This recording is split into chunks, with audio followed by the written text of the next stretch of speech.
Bonjour tout le monde. Nous commençons aujourd'hui notre aperçu de la grammaire française par une étude détaillée des noms. Qu'est-ce qu'un nom?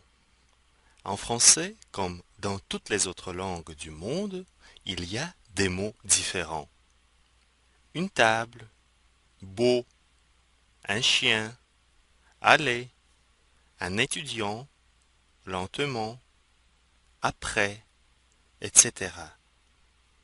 Parmi les mots, on distingue différentes catégories grammaticales. Nous remarquons que certains mots ont un article à côté alors que les autres n'en ont pas.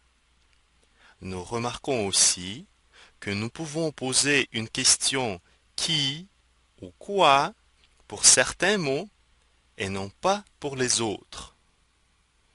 Alors, un nom est un mot qui sert à désigner un être animé, personne ou animal, et répond à la question qui ou une chose qui répond à la question quoi.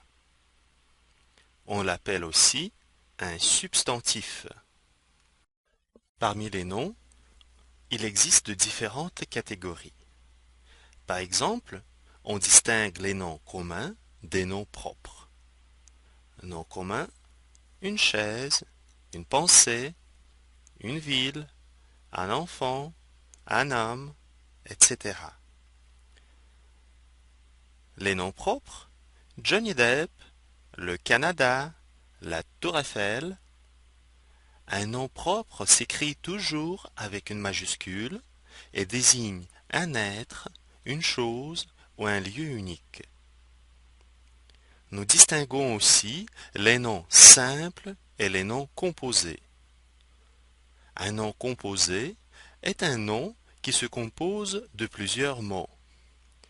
En général, ces mots sont liés entre eux par un trait d'union, une grand-mère, mais ce n'est pas toujours le cas. Une pomme de terre, par exemple. Cette distinction nous sera utile quand nous allons aborder la question du pluriel des noms.